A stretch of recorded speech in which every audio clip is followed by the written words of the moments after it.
Padre Celestial, gracias te damos porque nos has traído hasta este lugar para estudiar tu palabra. Te damos gracias por las bendiciones que hemos recibido ya en este campestre y las bendiciones que aún faltan por recibir. Amén. Pedimos, Señor, al abrir tu palabra en esta mañana, que tu Santo Espíritu nos acompañe, abre nuestras mentes y enternece nuestros corazones para recibir tu mensaje y prepararnos para los grandes eventos que están prontos a estallar en este mundo. Amén. Gracias por escuchar nuestra oración y gracias por responderla en el nombre de Jesús. Amén. Ayer dimos un ejemplo práctico, un individuo en la historia que simboliza a los 144,000. Mencionamos al profeta Enoc. Ahora ustedes recuerdan que Enoc se levantó en la peor época de la historia del mundo. Se levantó antes del diluvio, cuando todo designio del pensamiento del corazón del hombre era de continuo solamente el mal. Y Dios lo levantó para reprender el pecado y para llamar a los seres humanos a arrepentirse y a regresar a los brazos de un Dios de amor. Nos dimos cuenta que antes del diluvio había dos clases de creyentes. Estaban en primer lugar los creyentes que murieron en Cristo, conversos. Y en segundo lugar está Enoc, quien no murió, sino que fue trasladado al cielo de entre los vivos. Tenemos aquí una representación de lo que va a pasar con la generación final. Porque al final de la historia habrá también dos grupos. Los que murieron en Cristo antes que el Señor venga y aquellos que estarán vivos para ser trasladados al cielo de entre los vivos, que proclamarán el mensaje final de Enoc al mundo, que no tiene prácticamente sino mal. Nos dimos cuenta que Enoc tenía tres características básicas que tendrá la generación final. En primer lugar, estudiamos ayer que guardó los mandamientos de Dios, que es lo que significa caminar con Dios. Pero no lo hizo por ganar la salvación, sino que lo hizo por agradar a Dios. Fíjense, caminó con Dios no porque tenía, guardó los mandamientos no porque estaba obligado, sino porque dice que quería agradar a su padre. Es como un niño que todo el tiempo le está diciendo: papá, mira lo que hice, mira lo que hice. Y el papá dice: bien hecho, hijo, bien hecho. ¿Y cómo se siente el hijo? Se siente contento, ¿verdad? ¿Por qué? Porque está alegando el corazón de su padre. Así fue Enoc, obediente a Dios, porque quería complacer a Dios, porque quería agradar a Dios. Y así será la generación final: guardarán los mandamientos de Dios, caminarán mano a mano con Dios, porque quieren agradar a Dios. Segunda característica: Enoc tuvo una fe inquebrantable en lo que no podía ver. Tuvo una fe inquebrantable de que el cielo existía y que Dios estaba preparando un lugar para él, aun cuando no había ido todavía. La generación final tendrá esa clase de fe. La Biblia lo llama la fe de Jesús. Y en tercer lugar, vimos que Enoc tenía el testimonio de Jesucristo. La sierva de Dios usa esa expresión exacta. Dice que tuvo el testimonio de Jesús y con el testimonio de Jesús le advirtió al mundo en cuanto a su maldad y lo llamó al arrepentimiento. Como la generación final tenemos también el testimonio de Jesucristo, y el propósito es preparar a la iglesia, el propósito es amonestar al mundo para que regresen a los brazos de un Dios de amor. Ahora, posiblemente alguien se esté preguntando si esta aplicación es correcta. Quisiera leer una cita que encontramos en el libro Patriarcas y Profetas, página 77. Escuchen lo que dice la sierva de Dios. Antes que yo descubriera esta conexión entre Enoc y la generación final, ya la sierva de Dios había captado la conexión.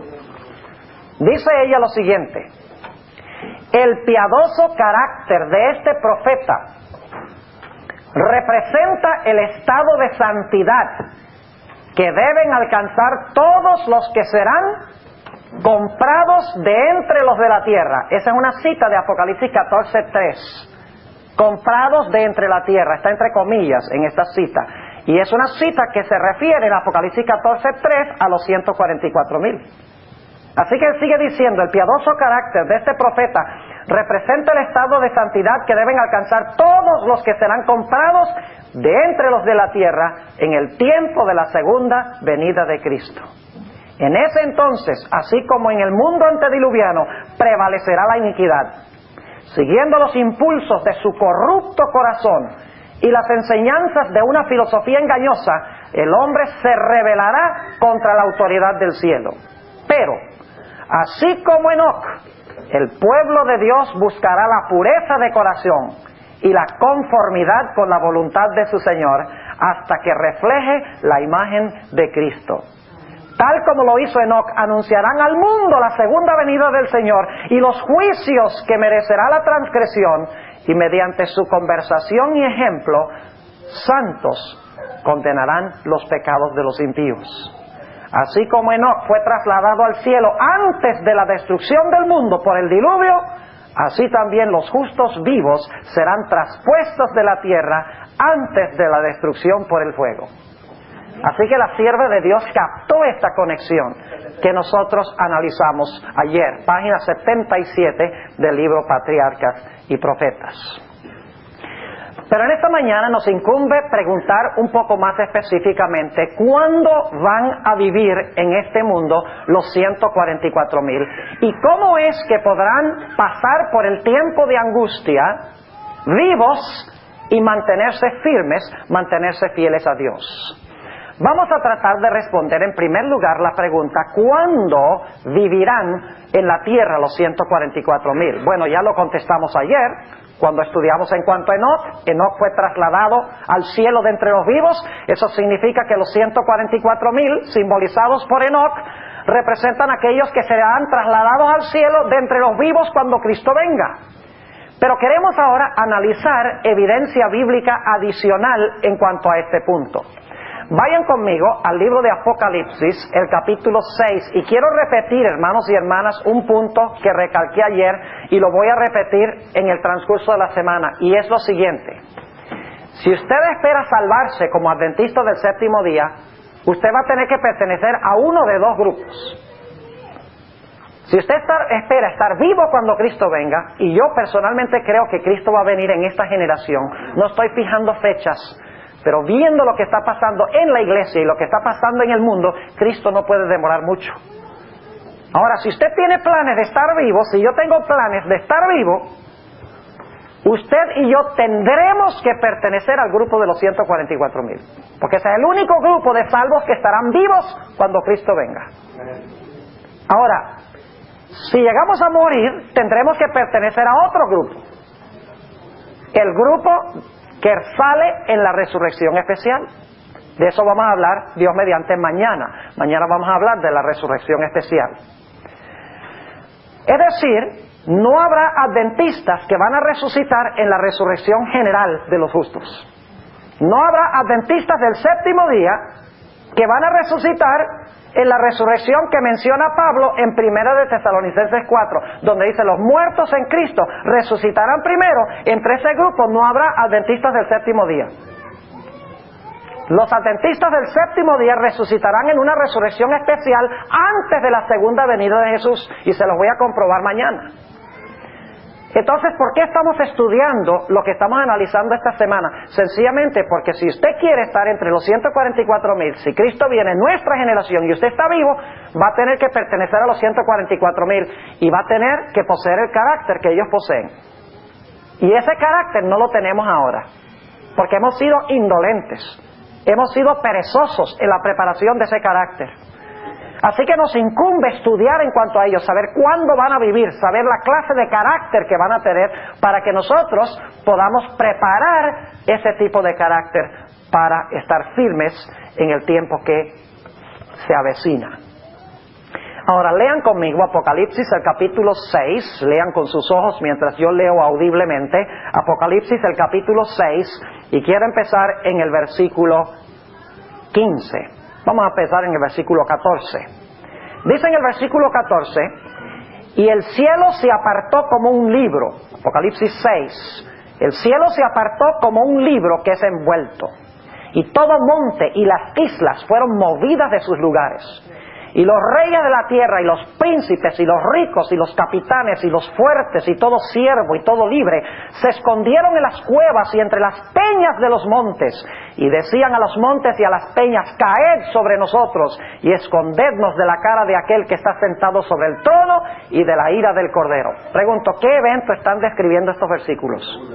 No cabe duda alguna de que esto está describiendo el periodo de las plagas que culmina en la segunda venida del Señor Jesucristo.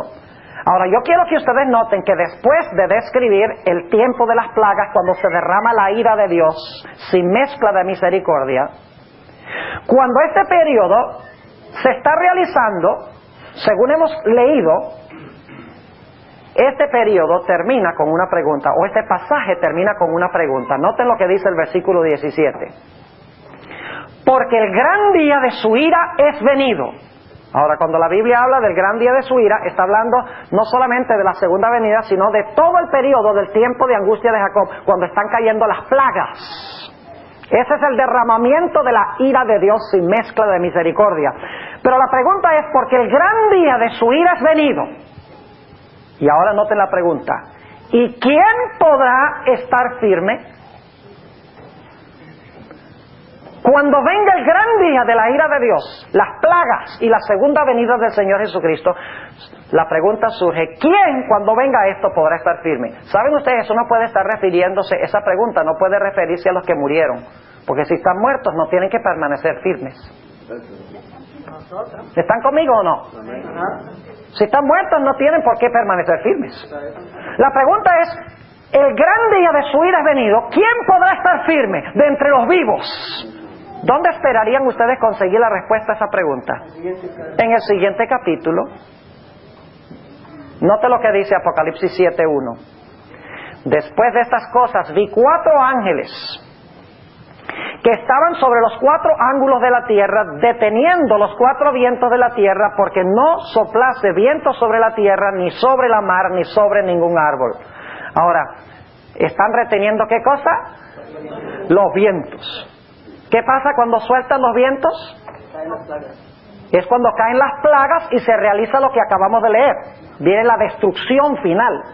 Se desmorona el cosmos, se desmorona el mundo cuando se sueltan los vientos. Pero antes de que se suelten los vientos, ¿qué se va a hacer? Versículo 2. Vi otro ángel que subía del nacimiento del sol, teniendo el sello del Dios vivo. Y clamó con gran voz a los 4 ángeles, a los cuales era dado hacer daño a la tierra y a la mar, diciendo: no hagáis daño a la tierra, ni al mar, ni a los árboles, hasta, es decir, no suelten los vientos, es lo que está diciendo, ¿verdad? Cuando dice no hagáis daño a la tierra, ni al mar, ni a los árboles, lo que quiere decir es que cuando ellos suelten los vientos, es que va a ser destruido todo esto. Pero les dice: no suelten los vientos, no permitan destrucción, hasta que ¿qué? Hasta que señalemos a los siervos de nuestro Dios en sus frentes. ¿Notan la secuencia? Claramente va a venir destrucción. La desolación de las plagas, se van a soltar los vientos, va a ser destruida la tierra, según dice esto, el mar, los árboles, etcétera. Pero antes de que venga esta tribulación, ¿qué se hace? Se sellan a los siervos de Dios, ¿dónde? En sus frentes. ¿Por qué se les sella? Porque es necesario que ellos sean protegidos cuando los vientos sean soltados. Es decir, el sello es un sello de protección. ¿Están conmigo? Ahora, si necesitan ser sellados para mantenerse firmes cuando se suelten los vientos, entonces pregunto, ¿deben estar vivos cuando se suelten los vientos? Tienen que estar vivos. Ahora, ¿cómo se le llama a este grupo? Noten el versículo 4. Y oí el número de los señalados. 144,000 señalados de todas las tribus de los hijos de Israel. Entonces, ¿quiénes son los sellados? Los 144,000. ¿Van a pasar los 144,000 por el tiempo de angustia cuando se suelten los vientos? ¿Van a permanecer firmes? Claro. Entonces, ¿van a estar vivos? Lógicamente que sí. ¿Y por qué van a ser protegidos? Porque tienen, ¿qué cosa? Porque tienen el sello de Dios. Pregunto entonces, ¿cuándo vivirán los 144,000 según este pasaje? ¿Estarán vivos cuando Cristo venga? Cuando venga el día de su ira. No cabe duda alguna, estudiándolo desde la perspectiva de la palabra de Dios. Génesis 6:17 conectado con Apocalipsis 7:1 al 4.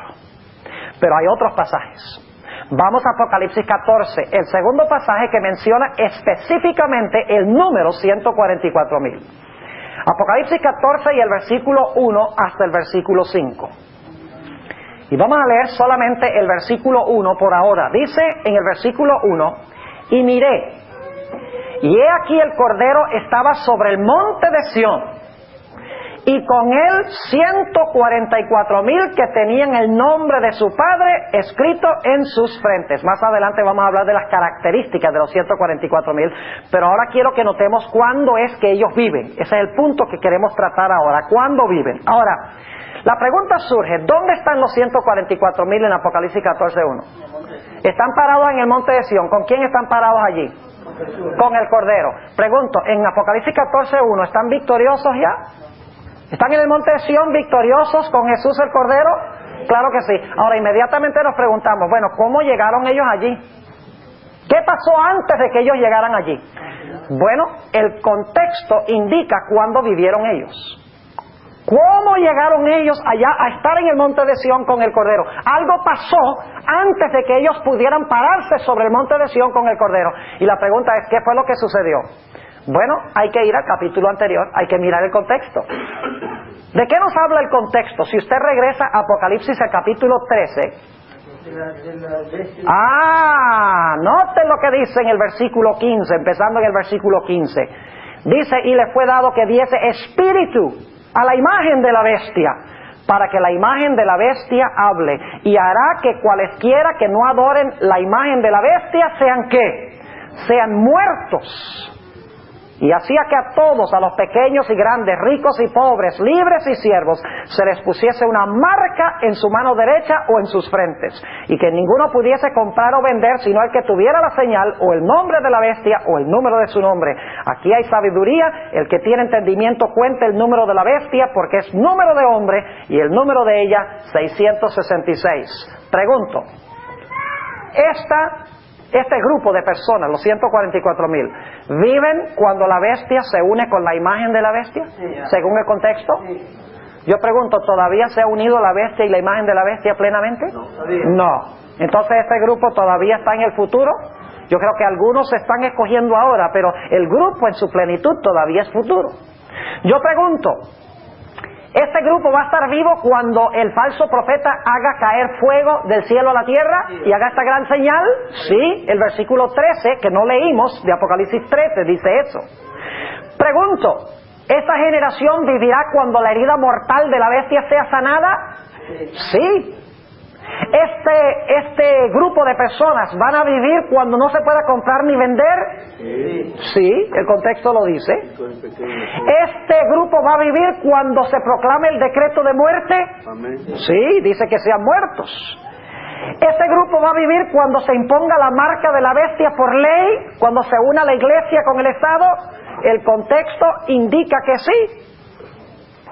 Es decir, que Apocalipsis 14:1 nos habla de este grupo parado en el monte de Sión, victoriosos allí con el Cordero, y los versículos anteriores nos dicen cuándo ellos vivieron para llegar a estar en el monte de Sión victoriosos.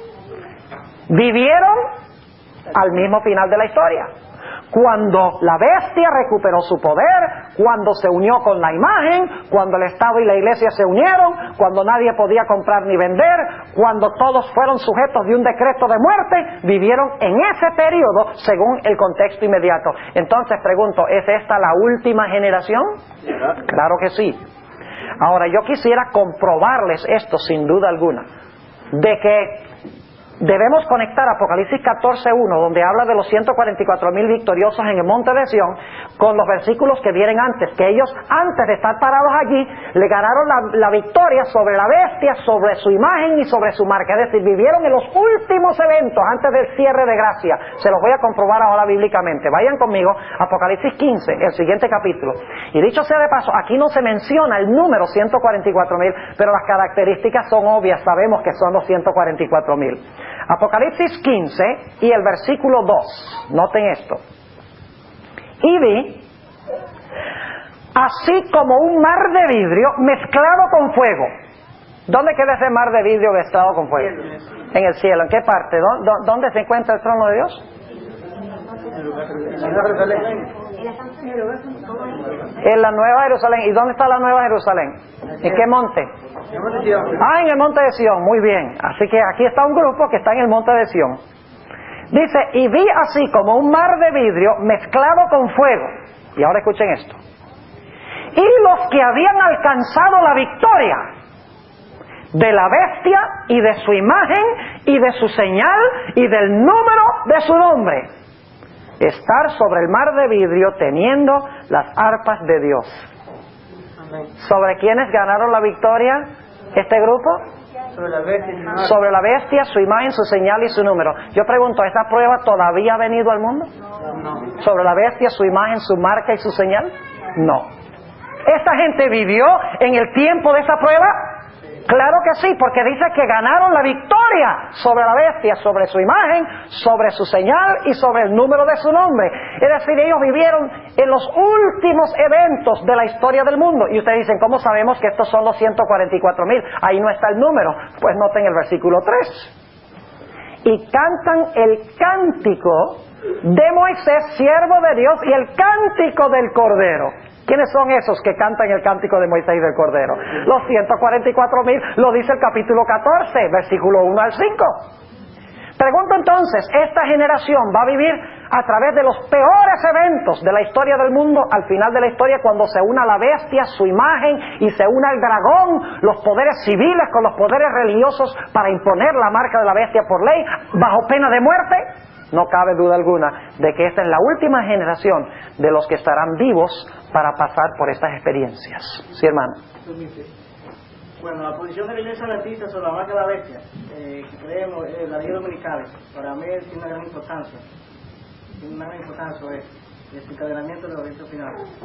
Pero estaba saliendo una serie de libros que están hablando de los microchips, el código que tienen los productos, que se habla de ser implantado en el cuerpo humano, en cada creyente, cada persona, sea en la mano o en la frente. ¿Qué relación podrá tendrá de verdad por el nuevo orden mundial que se está planificando en el mundo? Bueno, ese es un tema para otro momento, pero nada más le voy a contestar su pregunta. Yo no creo que ninguna de esas cosas, el microchip debajo de la piel, o un número de computadora, o el seguro social, nada de eso es la marca de la bestia. La marca de la bestia es la observancia del falso día de reposo. Ahora, escúcheme bien, escúcheme lo que les voy a decir. Si usted no recibe la marca de la bestia, ellos van a controlar comprar y vender. Ahora, puede ser que la forma que ellos controlen comprar y vender sea con un microchip debajo de la piel, o puede ser con el número del seguro social, o puede ser con un carnet especial que den. El método de controlar si usted recibió la marca de la bestia o no. Pero el microchip no es la marca de la bestia. Es la forma de controlar a los que no reciben la marca de la bestia. ¿Están conmigo? Ahora, yo no digo que va a ser así. Hay mucha especulación. Lo importante es que tengamos en nuestro carácter el sello de Dios, y no vamos a discutir más este asunto porque se nos va el periodo en hablar de este asunto y quiero cubrir el material. ¿Está bien? ¿Guardamos un ratico para el final? Para que podamos cubrir el tema. Porque si empezamos a hablar de estas cosas, nos desviamos y cada uno da su especulación, y cuando terminamos con una colección de especulaciones. Ahora, volvamos otra vez aquí al tema que estamos estudiando. ¿Cuándo van a vivir los 144,000? ¿Les quedó claro de Apocalipsis 6 y 7 cuándo van a vivir? ¿Les quedó claro de Apocalipsis 14 y 15 cuándo van a vivir? Ahora vamos a notar Daniel 3, y no vayan allí, nada más les voy a relatar brevemente porque no teníamos tiempo de estudiar toda la historia. ¿Saben ustedes que esta prueba de la bestia y de su imagen viene de Daniel 3? En Daniel 3, Nabucodonosor, quien por un tiempo se comportó como una bestia, levantó una imagen y dio un decreto de que todos debían adorar la imagen que él, la bestia, había levantado. Y dio un decreto de que todo aquel que no adorara la imagen de la bestia fuera muerto. ¿Es así o no es así? Claro que sí. Ahora, lo que muchas veces se ignora es que cuando vino esta prueba, que menciona Daniel 3, la prueba de la bestia, Nabucodonosor, y de su imagen que levantó, y el decreto de muerte, y el decreto de adorar, lo que olvida muchas veces es que hubo un remanente que fue fiel a Dios, cuando vino la prueba de la bestia y de su imagen. Ahora, ¿se han preguntado ustedes alguna vez por qué razón es que el horno fue calentado 7 veces más que lo que se solía calentar? ¿Será que Nabucodonosor tenía un termómetro? Tenía un termómetro ahí, entonces decía, bueno, vamos a subir el termómetro ahora 7 veces más caliente. ¿Saben que yo creo que no? Porque esta es una escena simbólica. En realidad el número 7 significa totalidad, algo completo, total, pleno. Es decir, este es el horno lo más caliente que se puede calentar.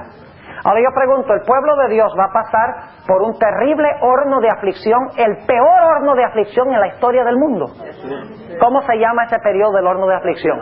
El periodo de las 7 postreras plagas. Cuando será derramada la ira de Dios sin mezcla de misericordia. Este será el horno de fuego, el horno de aflicción. Pero lo interesante es que ese horno de aflicción, o ese horno en el Antiguo Testamento, consumió a los que echaron a los 3 jóvenes. Pero los 3 jóvenes que pasaron por ese horno de aflicción, calentado peor que nunca antes, se pasearon en medio del fuego y el fuego no los tocó, permanecieron vivos en su testimonio. Lo mismo pasará al final de la historia. Cuando venga la prueba de la bestia y de su imagen y de su marca, cuando venga el peor periodo de aflicción de la historia del mundo, cuando el tiempo de angustia parece consumir al pueblo de Dios, los impíos serán destruidos por el fuego, por así decirlo, mientras que los hijos de Dios, los que pasan por este tiempo de tribulación, permanecerán vivos y pasarán por este tiempo de angustia preservados por Dios. Eso indica de que el pueblo de Dios va a estar vivo durante este tiempo del horno de aflicción.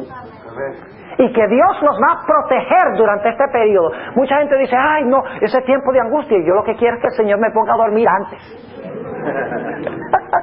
Bien egoísta eso, ¿verdad? Dice, no, que el Señor me ponga a dormir, entonces yo salgo en la especial, en la resurrección especial. Pero hermanos y hermanas, ¿se imaginan ustedes el gran privilegio de vindicar el carácter de Dios ante el mundo en ese periodo cuando el mundo está en su peor estado, el horno de aflicción es lo más terrible, la ira de Dios revelada sin mezcla de misericordia, y que el Señor Jesucristo venga y se pare con su pueblo y diga, estos son míos, y proteja a su pueblo y libera su vida de las manos de sus enemigos? ¡Qué tremendo privilegio! Yo no quiero que el Señor me ponga nada a dormir. Ahora, si Él quiere, Él verá lo que hace, ¿verdad? Yo quiero llegar allí sea como sea, en la especial o trasladado de entre los vivos. Lo importante es llegar, pero qué privilegio pertenecer a este grupo. ¿Les queda claro de Daniel 3 que el pueblo de Dios va a pasar por el último horno de aflicción, el tiempo de angustia, el periodo de las plagas? Dicho sea de paso, vamos a leer un texto que encontramos en el libro de Job, Job 23. No tenemos tiempo ahora de hablar del libro de Job. Esa es una ilustración de lo que va a pasar en el tiempo de angustia al pueblo de Dios. Es una historia simbólica, pero notemos cómo Job describe su experiencia. Job 23 y el versículo 10. Job 23 y el versículo 10. Dice Job, mas él conoció mi camino, probaráme y saldré como qué, y saldré como oro. Saben que los jóvenes en el horno de fuego eran el oro de Dios, y Dios los estaba refinando y los estaba purificando para revelar al mundo este oro precioso, puro, lindo, limpio que Él tenía en medio de un mundo que estaba en abierta rebelión contra Dios. Noten también Isaías, el capítulo 48 y el versículo 10, sobre este asunto de lo que representa el horno. Isaías 48 y el versículo 10. ¿Saben ustedes que cuando van a refinar oro, el fuego es intensamente caliente? El propósito es que el fuego queme todo lo que no sea el oro, lo consume, lo destruye, y entonces ya cuando sale el oro al otro lado, todas las impurezas han sido consumidas. Note lo que dice Isaías 48 y el versículo 10. He aquí te he purificado, y no como a plata. Hete escogido, ¿en qué? En horno de aflicción. Ahora vamos al libro de Joel. Otro retrato de cuándo van a vivir los 144,000. Joel, el capítulo 2, y vamos a leer los primeros versículos rápidamente, y ustedes me van a decir qué evento están describiendo estos versículos. Joel 2, y el versículo 1. Dice, tocad trompeta en Sión, y pregonad en mi santo monte. Tiemblen todos los moradores de la tierra, porque viene el día de Jehová, porque está cercano. Día de tinieblas y de oscuridad, día de nube y de sombra, que sobre los montes derrama como el alba, un pueblo grande y fuerte. Nunca desde el siglo fue semejante, ni después de él será jamás en años de generación en generación. Está hablando de un ejército que viene, ¿verdad? Versículo 3.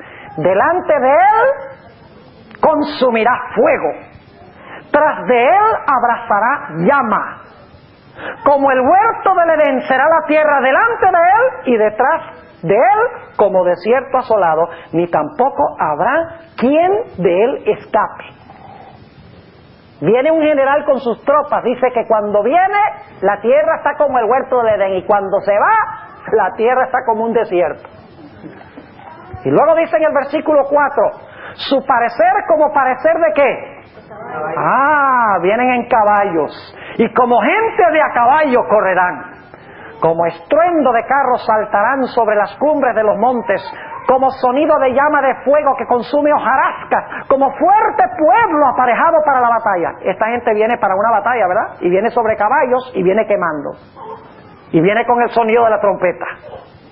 ¿Qué evento están describiendo estos versículos? La segunda venida de Cristo, no cabe duda. Noten el versículo 6. Delante de él temerán los pueblos, pondránse mustios todos los semblantes. Mustios significa que se ponen pálidos. Versículo 7. Como valientes correrán, como hombres de guerra subirán la muralla, y cada cual irá en sus caminos, y no torcerán sus sendas. Que vienen una misión donde no se desvían ni de a diestra ni a siniestra. ¿A qué vienen? A destruir. ¿Recuerdan a qué venían los ángeles de Apocalipsis el capítulo 7? ¿A qué vienen? ¿A qué? A destruir cuando suelten los vientos. Aquí está hablando de cuando se sueltan los vientos. Noten el versículo 8. Ninguno apretará a su compañero, cada uno irá por su carrera, y aun cayendo sobre la espada no se herirán. Este es un ejército sobrenatural, porque caen sobre la espada y no les pasa nada. Versículo 9. Irán por la ciudad, correrán por el muro, subirán por las casas, entrarán por las ventanas a manera de ladrones. Jesús dice, he aquí yo vengo como ladrón. Versículo 10. Delante de él temblará la tierra, se estremecerán los cielos, el sol y la luna se oscurecerán, y las estrellas retraerán su resplandor. ¿Qué evento están describiendo estos versículos? La segunda venida de Cristo. Noten el versículo 11. Ahora identifica quién es el general y quién son sus tropas. Dice, y Jehová dará su voz delante de su ejército, porque muchos son sus reales y fuertes que ponen en efecto su palabra. Y ahora noten cómo termina el pasaje. Porque grande es el día de Jehová y muy terrible, ¿y quién lo podrá sufrir? ¿Dónde hemos visto esa pregunta antes? En Apocalipsis el capítulo 6 y el versículo 17. Ahora surge la pregunta, ¿quiénes podrán estar firmes cuando venga ese tiempo tan terrible que se describe aquí? ¿Quién podrá estar vivo y permanecer firme ante la presencia de Dios cuando Él venga? La respuesta está en los siguientes versículos. Y lamentablemente no tenemos tiempo de estudiar todos los detalles. Solamente les voy a decir que los versículos subsiguientes están describiendo la purificación del pueblo de Dios en el día de expiación. Está hablando de la purificación del santuario celestial, de los pecados del pueblo. Y qué debe estar haciendo el pueblo mientras Dios está purificando el santuario. Nótenlo, vamos a leer los versículos aquí. Dice en el versículo 12, por eso. ¿Qué significa eso? Por eso pues. Por esa razón. ¿Por cuál razón? La razón que va a venir. Porque viene este día terrible y se pregunta, ¿quién podrá estar firme? Ahora Dios va a decir, te voy a decir cómo estar firme. Prepárate. ¿Están conmigo? Dice, por eso, pues ahora dice Jehová, convertíos a mí con todo vuestro corazón, con ayuno y lloro y llanto. ¿Saben ustedes que el pueblo de Dios ahora no debe estar celebrando sino llorando? Ese es uno de los problemas que tenemos hoy en día. La gente cree que el servicio de adoración debe ser nada más levantarse y un cha-cha-cha. Celebración. En el día de expiación el pueblo no celebraba, el pueblo se afligía y lloraba, como dice aquí, con ayuno, lloro y llanto, porque es el gran día de expiación. El gran día de su ira viene. Es un día de aflicción. Dice en el versículo 13, y lacerad vuestro corazón y no vuestros vestidos. Convertíos a Jehová vuestro Dios, porque misericordioso es y clemente. Fíjense cómo se enfatiza la misericordia y la clemencia de Dios. Dios no es un tirano que viene a desquitarse de todo el mundo. Dice, no, yo no quiero destruir a nadie. Dice, yo soy clemente, soy misericordioso. Por eso te digo esto ahora, te lo digo ahora para que no te agarre ese tiempo por sorpresa. Dice, porque misericordioso es y clemente, tardo para la ira, y grande en misericordia, y que se arrepiente del castigo. Gloria a Dios.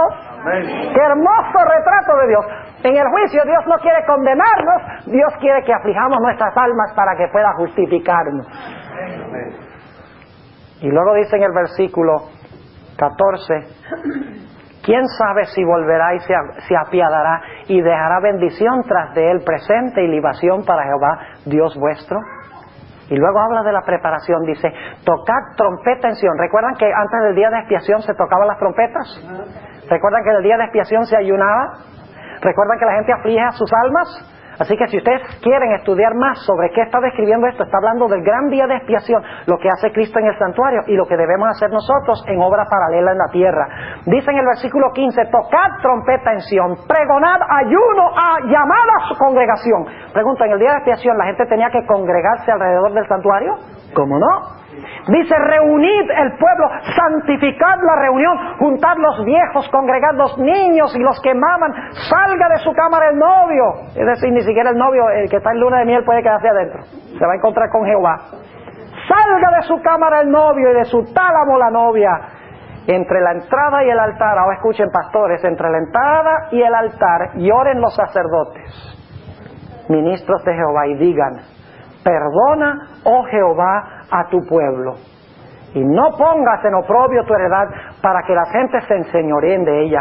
¿Por qué han de decir entre los pueblos, ¿dónde está su Dios? Pregunto entonces, ¿quiénes estarán firmes cuando el Señor Jesucristo venga? Los 144,000. ¿Y qué características tienen los 144,000? ¿Qué hacen ellos? Antes de que venga la destrucción, ¿están caminando con Dios? ¿Están guardando los mandamientos de Dios? ¿Están agradando a Dios? ¿Están obedeciendo a Dios? Claro que sí. ¿Están desarrollando su fe? ¿Están afligiendo su alma? Claro que sí. Esa es la preparación necesaria. Pero noten que nuevamente se dice que aquellos que van a estar firmes cuando venga toda esta desolación del Señor que viene con su ejército para destruir, son aquellos que participan en la obra de Cristo, en la purificación del templo del alma. Y saben que eso no se hace viendo televisión. Usted no va a purificar su alma si lo que hace es confirmar el pecado. Porque lo que hace la televisión es confirmar la pecaminosidad de nuestro corazón. El diablo ha tomado cosas que pueden ser de una bendición incalculable y las ha vuelto una maldición. Entre esos los videos, la televisión, el internet. ¡Qué gran bendición para esparcir el evangelio puede ser el internet! Y la televisión, ¿cómo no? Y los videos, la tecnología moderna. Pero todo lo que se podría haber usado para bien, el diablo lo ha usado para mal. Y especialmente entre los que profesan ser pueblo de Dios. Ahora vamos a nuestro último pasaje para ver cuándo va a vivir esta gente. ¿Saben ustedes entonces cuándo van a vivir los 144,000? ¿Van a estar vivos cuando Cristo venga? ¿Van a pasar por el tiempo de angustia? Entonces, si Cristo va a venir en nuestra generación, nosotros vamos a tener que pertenecer a ese grupo si estamos vivos. No cabe duda alguna. Entonces, ¿qué tenemos que hacer? Tenemos que estudiar Joel, el capítulo 2, y ver qué preparación es necesaria. Ahora, noten un último pasaje, el libro de Ezequiel, cómo vuela el tiempo, ¿no? Ezequiel, el capítulo 9, de aquí viene la escena de Apocalipsis 7. Ezequiel, el capítulo 9, y vamos a empezar leyendo en el versículo 1. Dice: y clamó en mis oídos con gran voz diciendo, los visitadores de la ciudad han llegado y cada uno trae en su mano su instrumento para destruir. ¿A qué vienen estos individuos? Son ángeles, vienen a destruir, ¿verdad?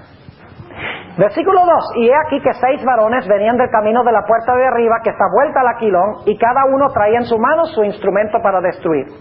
Y entre ellos había un varón vestido de lienzos, ese es Cristo. ¿Saben ustedes cuál día el sumo sacerdote se vestía de lienzos? En el día de expiación. Exacto. Así que sigue diciendo, un varón vestido de lienzos, el cual traía a su cintura una escribanía de escribano. Y entrados paráronse junto al altar de bronce. Y la gloria del Dios de Israel se alzó de sobre el querubín sobre el cual había estado al umbral de la casa. Y llamó Jehová al varón vestido de lienzos que traía a su cintura la escribanía de escribano. Y díjole Jehová, pasa por medio de la ciudad, por medio de Jerusalén. ¿A dónde se va a realizar este sellamiento? Entre el pueblo de Dios, la iglesia. Y pon una señal, ¿dónde? En la frente a los hombres que gimen y que claman a causa de todas las abominaciones que se hacen en medio de ella. Y luego dice, y a los otros dijo a mis oídos, pasad por la ciudad en pos de él y herid, no perdone vuestro ojo, ni tengáis misericordia. ¿Cuántos grupos se mencionan en estos versículos? 2. Los sellados. ¿Y qué hacen los sellados? Claman y gimen, ¿qué? Por las abominaciones que se están cometiendo en la iglesia. Ahora, por si acaso alguno diga que yo estoy diciendo que la iglesia adventista es apóstata, quiero decirles que aquí, cuando digo que las abominaciones que se cometen en la iglesia, estoy hablando de toda la iglesia cristiana. Todos los que profesan ser cristianos, incluyendo muchos de los que están en la iglesia adventista. Ahora, ¿saben ustedes cuál va a ser la más grande abominación de todas que está cometiendo el profeso pueblo de Dios, el mundo cristiano en los últimos días? ¿Cuál va a ser la más grande abominación? La adoración en el día del sol. La santificación del domingo, que no es santo. Y ustedes dicen, ¿cómo sabemos eso? Déjenme decirles rápidamente, porque tenemos que ir a otro punto. Ezequiel, el capítulo 8, se conoce como el capítulo de las abominaciones, porque Dios le muestra a Ezequiel una abominación, y Ezequiel dice, vaya, qué terrible eso. Dios le dice, no, si eso no es nada, te voy a mostrar una peor que eso. Y luego Dios le muestra una abominación peor, que se está cometiendo entre los que profesan servir a Dios. Y Ezequiel dice, eso sí está mal. Dios dice, no, eso no es nada, te voy a mostrar algo peor que eso todavía. ¿Y saben ustedes cuál es la abominación que culmina la lista, la peor de todas? Dice que había como 25 varones, los líderes espirituales de Israel, estaban dentro del templo, arrodillados con su espalda al templo y con su rostro adorando al sol. Y luego note, inmediatamente después de hablar de los que están adorando al sol, habla de los que tienen el sello en la frente, en Ezequiel 9. Hay un contraste entonces entre adorar al sol y tener el sello de Dios. Ahora, en los últimos días no va a ser adorar el sol, sino que va a ser adorar en el día del sol. Lo cual significa que el sello que se tiene en la frente debe ser ¿qué cosa? Debe ser no adorar en el día del sol, sino adorar en el sábado de Jehová. Algunos dicen, bueno, pastor, pero no es lo mismo decir que uno adora al sol que decir que uno adora en el día del sol. Es la misma cosa. Y ustedes dicen, ¿cómo es eso? Déjenme explicarles. Vamos a tener la música especial ahora. Déjenme explicarles por qué. En forma de pregunta, ¿quién hizo el sol? Dios hizo el sol, ¿verdad? ¿Lo hizo para la adoración? ¿Y qué pasa si usted lo convierte en un objeto de adoración? ¿Cómo se llama eso? Idolatría, muy bien. Ahora, ¿quién hizo el primer día de la semana? ¿Lo hizo para la adoración? ¿Qué pasa si usted lo convierte en un día de adoración? Es la misma idolatría. Eso no importa si usted convierte un objeto en objeto de adoración, o un día en día de adoración. El punto es que el hombre no puede santificar nada. Solo Dios puede santificar algo. Por eso yo no creo que el domingo sea santo, porque en ninguna parte de la Biblia dice que Dios lo hizo santo. Los hombres lo hicieron santo, pero como los hombres no pueden santificar nada, no es santo. En otras palabras, el mundo cristiano, al santificar el domingo, convertirlo en un día de adoración, están haciendo lo mismo que arrodillarse y adorar al sol, que es un objeto que Dios no hizo para la adoración. Ahora entonces pregunto, ¿está claro cuándo va a vivir este grupo? ¿Van a vivir durante la tribulación final, cuando se están cometiendo estas terribles abominaciones dentro del mundo cristiano, inclusive adorando en el día del sol, la gran prueba sobre la marca de la bestia y el sello de Dios? Obviamente que sí. Ahora permítame leerles una cita del Espíritu de Profecía. Lo dejé de último porque si lo leo de primero, esa es hermana White. Entonces, primero vemos todo lo que dice la Biblia, entonces vemos que la hermana White ya lo sabía. La hermana White ya sabía todas estas cosas. Note lo que dice la sierva del Señor. Y ustedes me van a decir si tiene razón. A la luz de lo que hemos estudiado, a ver si la hermana White tiene razón en lo que dice. Conflicto de los siglos 706 y 707. ¿Sobre cuándo van a vivir los 144,000? Dice ella, delante del trono, sobre el mar de cristal, ese mar de vidrio que parece revuelto con fuego por lo mucho que resplandece con la gloria de Dios, háyase reunida la compañía de los que salieron victoriosos de la bestia y de su imagen y de su señal y del número de su nombre. Con el Cordero en el monte de Sión, teniendo las arpas de Dios, están en pie los 144,000 que fueron redimidos de entre los hombres. Se oye una voz como el estruendo de muchas aguas y como el estruendo de un gran trueno. Una voz de tañedores de arpas que tañían con sus arpas. Cantan un cántico nuevo delante del trono, un cántico que nadie podía aprender sino aquellos 144,000. Es el cántico de Moisés y del Cordero, un canto de liberación. Ninguno sino los 144,000 pueden aprender aquel cántico, pues es el cántico de su experiencia, una experiencia que ninguna otra compañía ha conocido jamás. Ahora escuchen lo que dice la sierva de Dios. Son estos los que siguen al Cordero por donde quiera que fuere. Y ahora aquí viene la parte clave. Habiendo sido trasladados de la tierra de entre los vivos, son contados por primicias para Dios y para el Cordero. ¿Los 144,000 fueron qué? Primicias, pero antes de eso ¿qué? Fueron trasladados de la tierra al cielo de entre ¿qué? Los vivos. ¿Eso lo dice la Biblia? También, claro. ¿Lo enseña la Biblia fuera de lo que dice la hermana White? ¿A dónde enseña la Biblia tal cosa? En la historia de Enoch. ¿Dónde más? En los pasajes que hemos estudiado. ¿Está allí? Los 144,000 pasan la prueba de la bestia, su imagen, su marca, etcétera. ¿Están vivos cuando venga el horno de fuego de aflicción, cual nunca se ha visto en la historia del mundo? ¿Están parados en el monte de Sión, habiendo ganado la victoria sobre la bestia, su imagen, su marca y el número de su nombre? Claro que sí. La hermana White no está inventando, está comentando sobre lo que ya tenemos en la Escritura. Sigue diciendo la sierva de Dios. Habiendo sido trasladados de la tierra de entre los vivos, son contados por primicias para Dios y para el Cordero.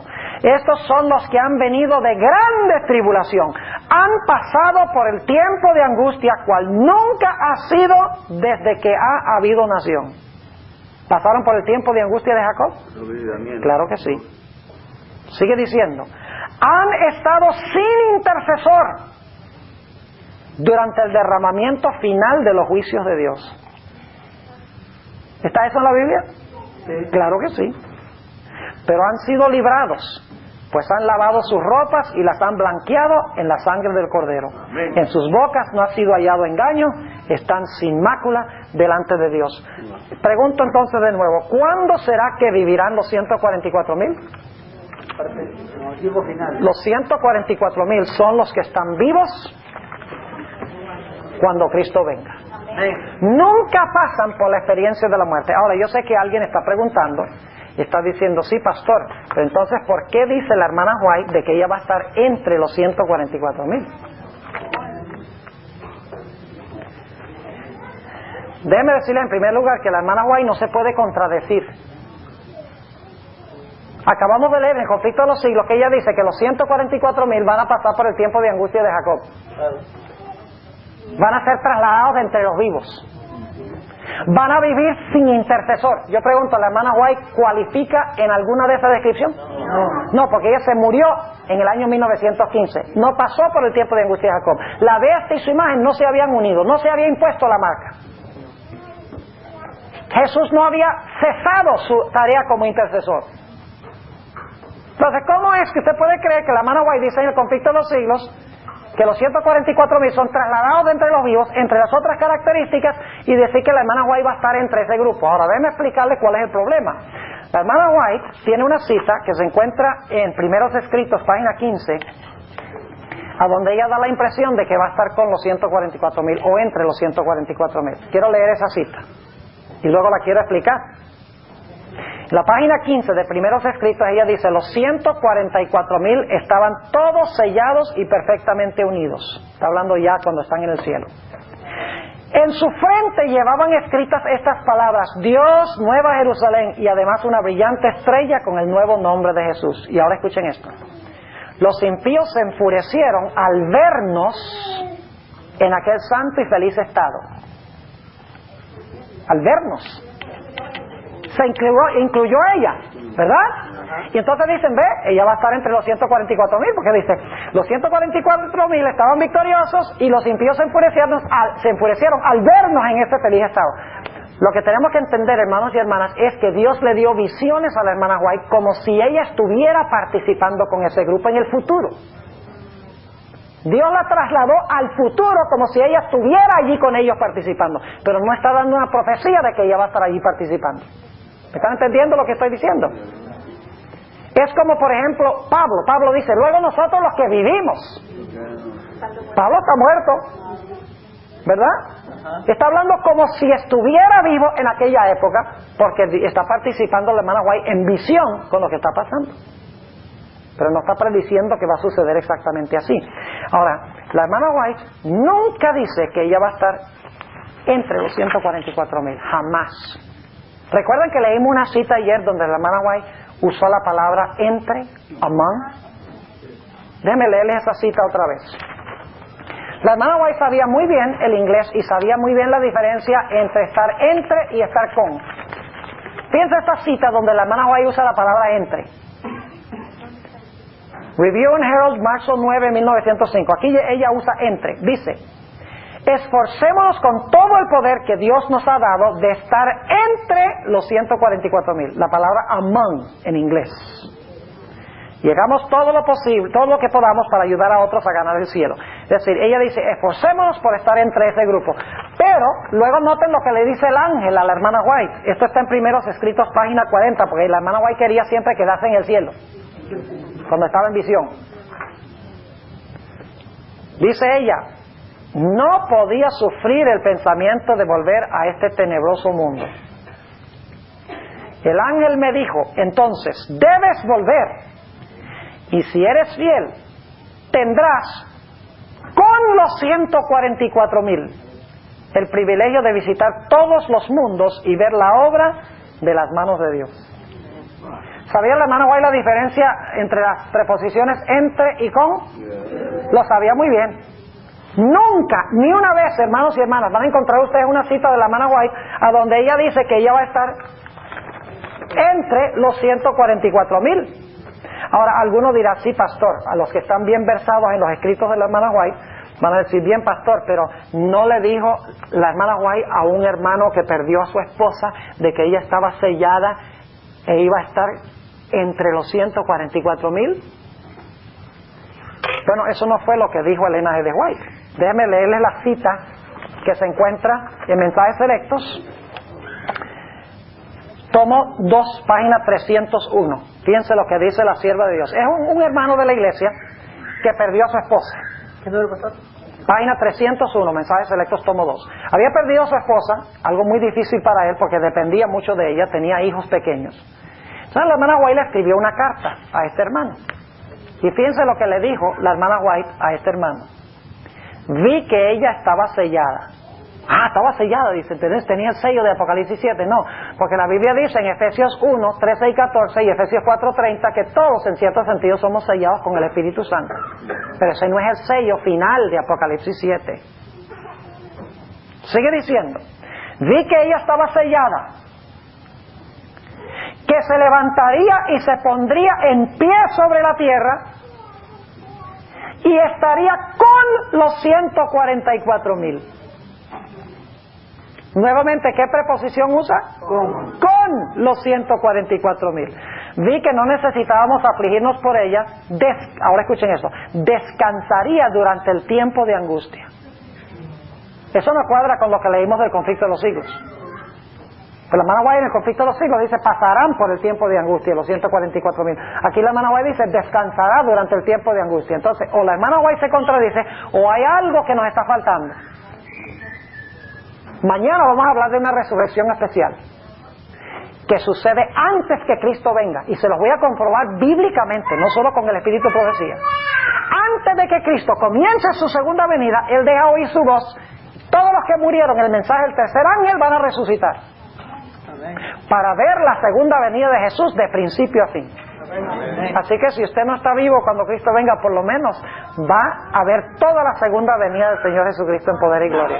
Ya la resurrección general, los justos de la resurrección general, ellos resucitan ya cuando Cristo llega.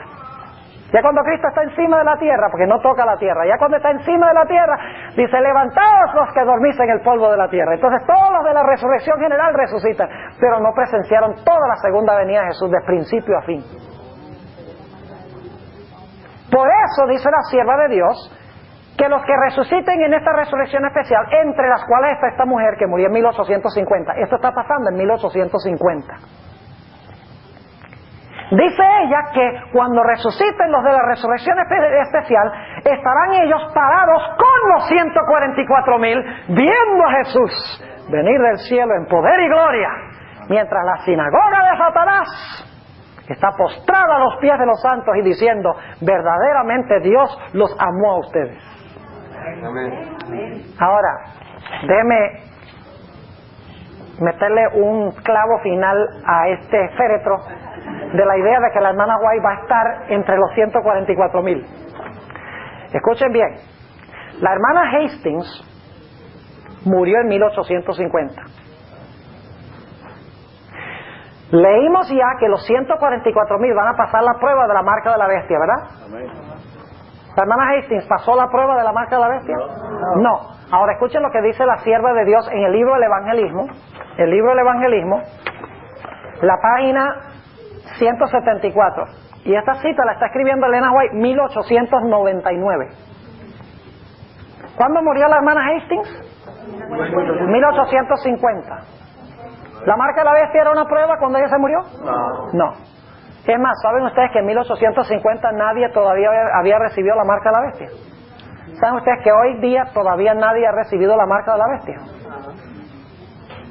Y usted, ay, los que adoran el domingo no han recibido la marca de la bestia. Nadie hoy tiene la marca de la bestia. ¿Cómo así, pastor? ¿Saben cuándo tendrán la marca de la bestia? Cuando claramente se revele a todo el mundo que el sábado es el día de reposo y que el domingo es un día falso. Cuando el individuo entienda bien, a ciencia cierta, e insista a guardar el domingo, recibe la marca de la bestia. Déjenme leerles del libro del Evangelismo, página 174. 1899, fíjense, ya la hermana Hastings ha estado muerta por 49 años. Dice la sierva de Dios, nadie hasta ahora ha recibido la marca de la bestia. Entonces la hermana Hastings no puede estar entre los 144,000 porque ellos pasan la prueba de la marca de la bestia. 1899, nadie había pasado esa prueba todavía. Nadie hasta ahora ha recibido la marca de la bestia. El tiempo de prueba no ha llegado aún. Hay cristianos verdaderos en todas las iglesias, sin exceptuar la comunidad católica romana. Nadie es condenado hasta que haya tenido la luz y haya visto la obligación del cuarto mandamiento. Pero cuando se ponga en vigencia el decreto que ordena falsificar el sábado, y el fuerte clamor del tercer ángel amoneste a los hombres contra la adoración de la bestia y su imagen, se trazará claramente la línea entre lo falso y lo verdadero. Entonces, los que continúen aún en la transgresión recibirán la marca de la bestia. En 1899, la marca de la bestia era aún ¿qué? Era aún futura, según la sierva del Señor. Así que la pregunta es, ¿los 144,000 viven durante el tiempo cuando se prueba a los seres humanos por la marca de la bestia? ¿La hermana Hastings pasó por esa prueba? No, porque ella murió en 1850, en 1899 la hermana White está diciendo nadie ha recibido todavía la marca de la bestia. Así que la hermana White y la hermana Hastings no van a estar entre los 144,000, sino que van a estar con los 144,000. Ahora, en los pocos minutos que nos quedan, quiero tratar con ustedes del punto, ¿qué significa estar firme? Ustedes notan que en Apocalipsis 6, versículo 17, después de describir el día de la ira de Dios, dice, el gran día de su ira es venido, ¿y quién podrá estar firme? Ahora, ¿quién podrá estar firme? ¿Cuál es la respuesta? La respuesta que se da es, solo podrán estar firmes aquellos que tienen, ¿qué cosa? El sello de Dios. Ahora pregunto, ¿qué es ese sello? Generalmente decimos que el sello es el sábado, y no cabe duda de que el sábado es la señal externa, pero es una señal externa de algo mucho mayor que ha pasado por dentro del ser humano. Déjenme leerles una cita de la sierva de Dios. Esta cita se encuentra lamentablemente en una fuente en inglés, Manuscript Releases, volumen 1, página 250. Noten lo que dice la sierva del Señor sobre este sello. Aquí llegamos a la parte más crucial. Ya hemos visto que si vamos a estar entre los 144,000, vamos a necesitar tener un carácter especial. Y si vamos a estar vivos, vamos a tener que estar entre ese grupo, porque no hay más grupos de vivos, de los salvos. Note lo que dice la sierva de Dios. Hay un espíritu de desesperación, de guerra y derramamiento de sangre. Y ese espíritu aumentará hasta el mismo fin del tiempo. Tan pronto el pueblo de Dios haya sido sellado en sus frentes, ahora noten lo que dice. No es un sello o una marca que se puede ver, sino un asentamiento en la verdad. ¿Qué significa asentar? Asentamiento. La palabra que se usa en inglés es settling. Por ejemplo, ustedes han visto estos jugos de manzana, apple cider, sidra de manzana. Ustedes sacuden la sidra y ¿qué pasa? Y se mezcla, ¿verdad? Porque hay una pulpa que cuando usted la mezcla parece que es todo parte de un mismo jugo. Pero ¿qué sucede con el transcurso del tiempo al usted dejar eso allí? Entonces, ¿qué pasa con la pulpa? Se va lentamente, ¿qué? Asentando. ¿Entiende lo que significa asentar? Significa lentamente nos vamos asentando o acomodando en la verdad. Ahora, noten lo que dice la sierva de Dios. Dice, no es un sello o una marca que se puede ver, sino un asentamiento en la verdad. Tanto intelectualmente como espiritualmente, de tal manera que no puedan ser movidos. ¿Qué es el sello? ¿Se puede ver el sello? No. Entonces no es un tatuaje. No es un marco tampoco. Es un sello que no se puede ver. ¿Y qué es el sello? Según esto, es un asentamiento, asentarse lentamente, poco a poco, como se asienta la pulpa de la sidra de manzana, poco a poco, dice ella, un asentamiento tanto intelectualmente como espiritualmente, de tal manera que no puedan ser movidos. Ahora, ¿qué quiere decir la sierva de Dios cuando dice asentarse en la verdad intelectualmente y espiritualmente, de tal manera que no puedan ser movidos? Quiero que vayan conmigo al libro de Mateo, el capítulo 7, y ahí lo vamos a entender. Mateo 7, y voy a leer empezando en el versículo 21. Mateo 7 y el versículo 21. Ustedes conocen bien este pasaje. Ahora vamos a comentar qué significa asentarse en la verdad intelectualmente y espiritualmente. Los que van a estar firmes tienen que estar asentados en la verdad intelectual y espiritualmente. No solo espiritualmente, ni solo intelectualmente, sino intelectual y espiritualmente. Y le voy a decir de una vez qué significa eso. Eso significa que usted no solamente puede tener una relación espiritual, personal con Cristo, sino que usted tiene que conocer bien la doctrina en la cabeza. Tiene que conocer la Biblia al derecho y al revés, intelectualmente, y a Cristo personalmente. Ahora, noten lo que dice Mateo 7, el versículo 21. No todo el que me dice Señor, Señor, ¿son estos cristianos? ¿Son cristianos estos? Sí. No todo el que me dice Señor, Señor entrará en el reino de los cielos, mas el que hiciere la voluntad de mi Padre que está en los cielos. Y ahora escuchen esto. ¿Cuántos de ustedes creen que en los últimos días va a haber falsos dones del Espíritu Santo? Yo pregunto, ¿la mayoría de las iglesias hoy dependen sobre los falsos dones para decir que son la iglesia verdadera? Por ejemplo, usted le dice a un pentecostal, ¿qué prueba tiene usted de que su iglesia es verdadera? Bueno, en mi iglesia hablamos en lengua. ¿Y en qué se basa que su iglesia es verdadera? Tenemos nosotros profecías. ¿Y cómo me prueba que su iglesia es verdadera? Nosotros sanamos gente. Yo pregunto, ¿es eso una base sólida sobre la cual edificar la iglesia? Noten lo que dice. Aquí va a hablar de falsos dones del Espíritu Santo entre los cristianos en los últimos días. Escuchen bien. Versículo 22. Muchos me dirán en aquel día. Y cuando dice aquel día, está hablando del día de la venida de Jesús, según el contexto. Señor, Señor, ¿no profetizamos en tu nombre? ¿Es ese uno de los dones del Espíritu Santo? Claro que sí. Y en tu nombre lanzamos demonios. El exorcismo es uno de los dones del Espíritu Santo. Claro que sí.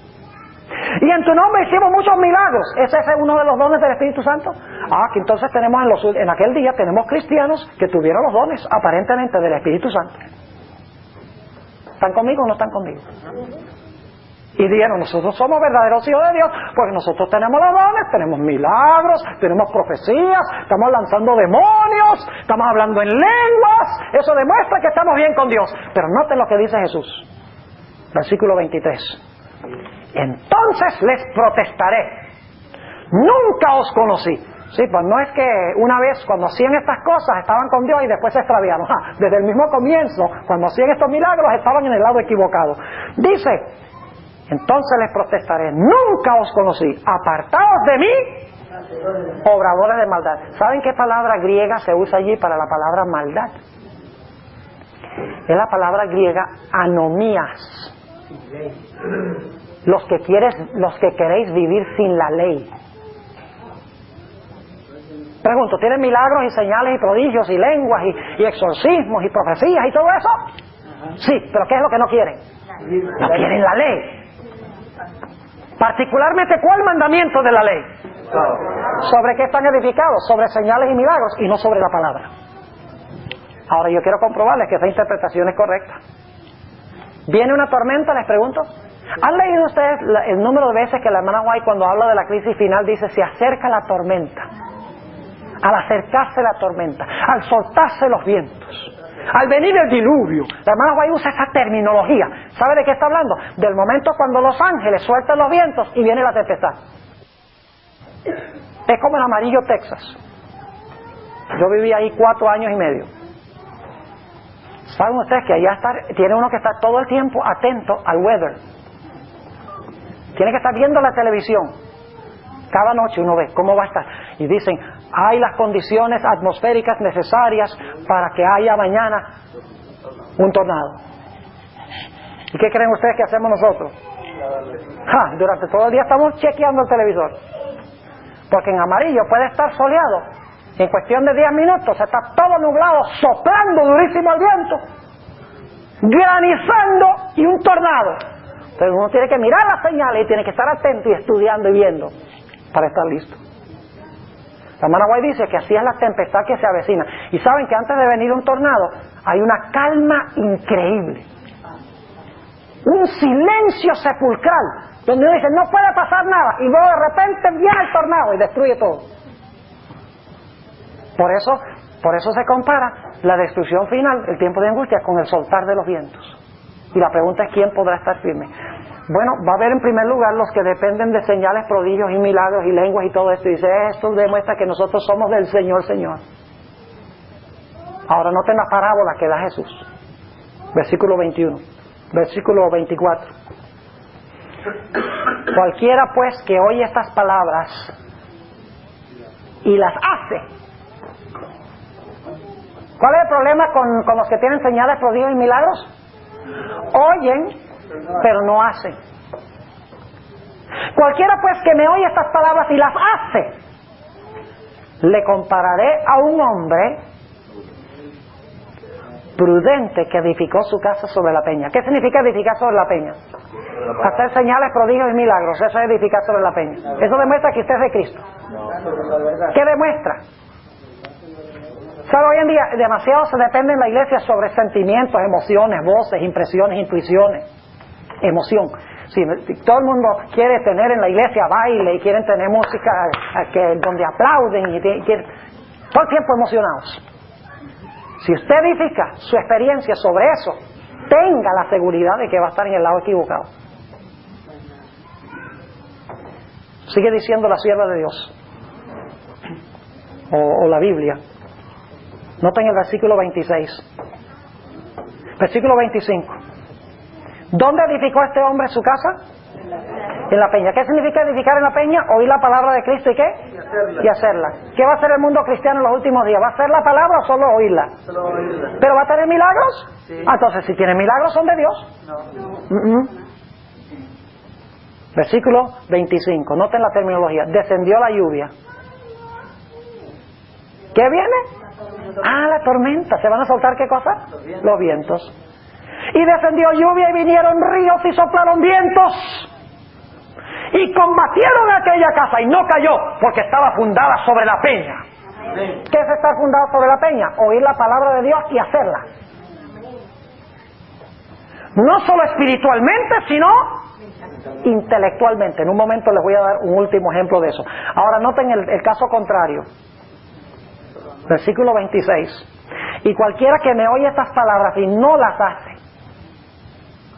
le compararé a un hombre insensato que edificó su casa sobre la arena. ¿Qué significa edificar sobre la arena? Significa hacerse el del oído gordo. Hacerse el sordo. Cuando Dios dice, haz esto, dice, yo te oigo, pero me hago el que no te oigo. Edificar sobre la arena significa oír la palabra y no hacerla. Versículo 27. Descendió la lluvia y vinieron ríos y soplaron vientos, se hicieron ímpetu en aquella casa y cayó. Y fue grande su ruina. ¿Por qué cayó? Porque no estaba edificada sobre qué? Sobre la peña. Ahora alguno me dirá, bueno pastor, ¿cómo sabe usted que puede conectar la sección donde dice que hicieron milagros y prodigios y el estar edificado sobre la peña? ¿Cómo sabe usted que hay que conectar esos dos? Porque en Mateo se da colección de consejos de Jesús sin ninguna conexión. Vamos a Lucas 6 y le voy a mostrar que sí hay una conexión. Vamos al pasaje paralelo, Lucas 6. Y el versículo 46, Lucas el capítulo 6 y el versículo 46. Se da la misma parábola, pero noten ahora la conexión que hace Jesús. Lucas 6, 46. ¿Por qué me llamáis Señor, Señor, y no hacéis lo que digo?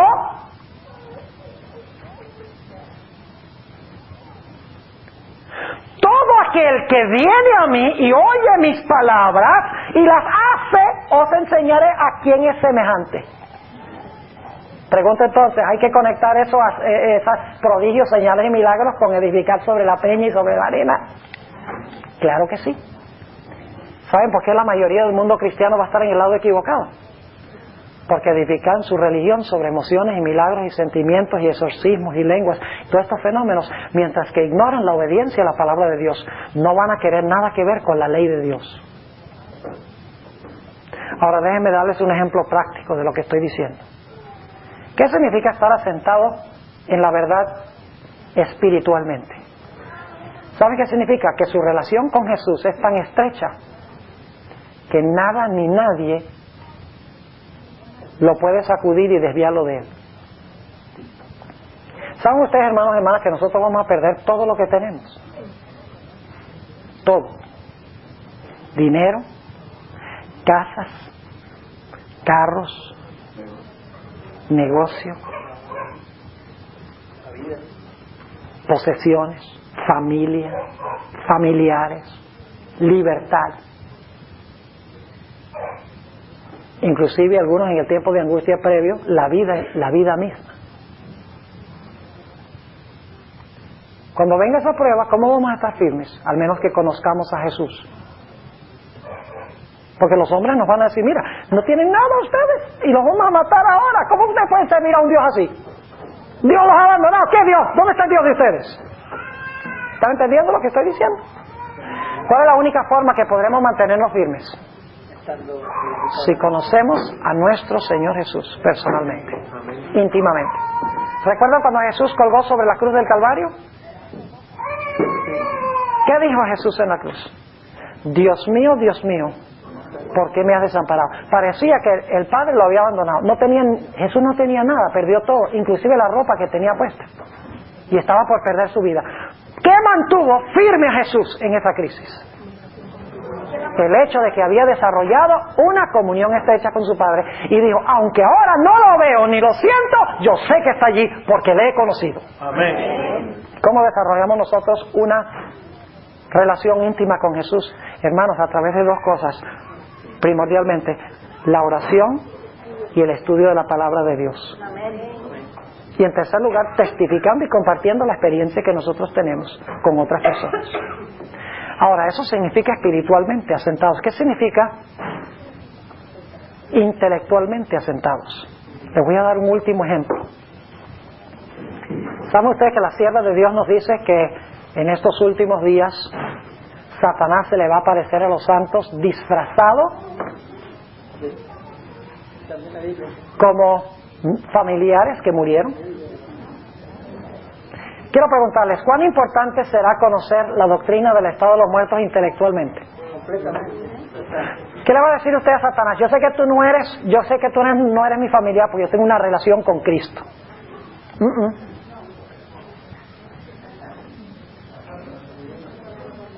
Hermanos y hermanas, nosotros tenemos que conocer la doctrina del estado de los muertos, al derecho y al revés. Porque la sierva de Dios dice, en primer lugar, que se van a aparecer a los santos. Y no hay tiempo para leer las citas, pero si usted quiere leerlo, en Primeros Escritos, páginas 87 y 88, la sierva de Dios tiene una cita tremenda, donde dice que Satanás se le va a aparecer a los santos disfrazados de seres amados que murieron. ¿Y saben lo que va a hacer? No solamente se va a aparecer, dice ella que la falsificación será perfecta. ¿Saben ustedes qué es una falsificación perfecta? Es cuando un falsificador hace un billete falso de $100 y ni siquiera el gobierno lo puede detectar. Esa es una falsificación perfecta. Dice los mismos ademanes, la misma mirada, el mismo tono de voz, sabe cosas que solamente ese individuo sabía de usted mientras estaba vivo. Dice inclusive la sierva de Dios que usted podrá tocarlo y parece de real. Y luego escuche. Dice ella que luego ese supuesto muerto que se está apareciendo, cuando usted empieza a decir, bueno, esto está medio raro, porque yo como que escuché por ahí que los muertos no saben nada. Dice la sierva del Señor que Satanás va a apelar a los sentimientos. Si es el caso de una madre, va a decir, ay hijo, si soy yo, como tú me ofendes por rechazarme, hijo, si yo soy. Y va a apelar a los sentimientos. Y luego, ¿sabe qué va a hacer? El diablo va a citar algunos de esos textos difíciles que nunca tratamos y va a decir, mire, yo sé que tú piensas que yo no soy tu mamá, Porque a ti te han enseñado que los muertos no saben nada. Pero tú nunca leíste donde Pablo dice que quiere estar ausente para estar presente con el Señor. Tú nunca leíste el continuo anhelar de Pablo de estar, de partir para estar con Cristo cuando muriera. Tú nunca leíste la parábola de rico y Lázaro. Tú nunca has leído lo del ladrón en la cruz. Hoy estarás conmigo en el paraíso, ya veo. Aguántate. Pues toda la parte más crucial.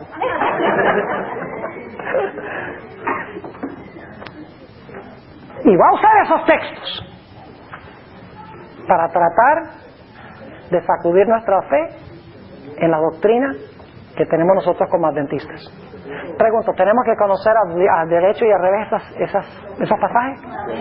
Por eso hace una semana en la iglesia de University en Nueva York yo tuve una semana completa sobre el estado de los muertos y traté esos textos difíciles, cada uno en detalle,